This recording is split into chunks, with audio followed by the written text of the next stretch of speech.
To walk out of a room, leaving someone you love to die, feels brutal, heartless. His battle for life became our fight. His every progress and failure became ours, and this, the ultimate failure we've been warned is coming. It's one we can't join him in, and so we feel lost and empty. We have no control over his lives or ours. I feel the anger. I feel it rush through my veins. This isn't fair, it isn't right. Failure, then success and failure again. It feels like we're being played with, and it's a game of deadly consequences. I look up at the sky, and I want to scream, who do you think you are? What did we do wrong? My family doesn't deserve this. Is there a point to my anger? Is anyone even listening? I've been a devout follower of Islam my entire life, but in 5 minutes, I'm questioning every religious ideal I've ever followed, questioning if God exists, if he cares, if he's listening. And then, as my anger resides, I beg, I bargain, I'll pray every day, I won't swear anymore, I'll study harder. Some of my promises don't even make sense. Others are impossible. But I'll do anything to keep my Nana in that moment. And I understand then that I have to believe in God. Because if I don't, I'll lose all hope. Because it's comforting to know that some force has the power over my Nana's life that we don't. Sunlight streams through the blinds of the hospital room, in which I somehow fell asleep last night.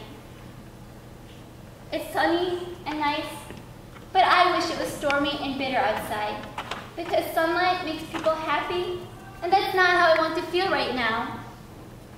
I'm not sure I'm ready to open my eyes to greet reality, knowing that someone I love so much might not exist anymore. I open my eyes and land them desperately on the face of the first person I see, and I'm in shock to see the curve of a smile on my aunt's lips. I race down the hospital, slam open the door, and almost crash into the doctor, telling my mom that he made it. He made it through the night, that it would be a long recovery, but that he was a fighter.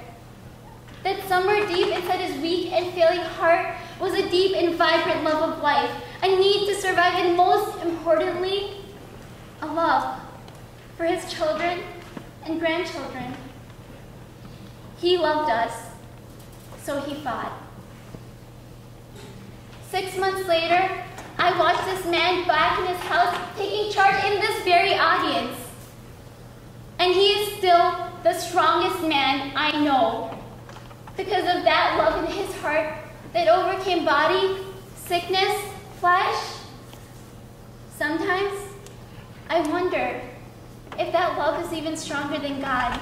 If God really did call my Nana up to his gates that night, and if that love stopped him from taking that path up. If God changed the blueprints of my Nana's life because he couldn't bear to tear him apart from the people who loved him so much, the people who loved him. I like to believe this because then love is a supernatural force. But more than that, it's our salvation. And yes, love is unpredictable and irrational and painful. But when love is strong enough to overcome rationality, predictability, pain, that's when love is at its strongest. That's how it saved my Nana.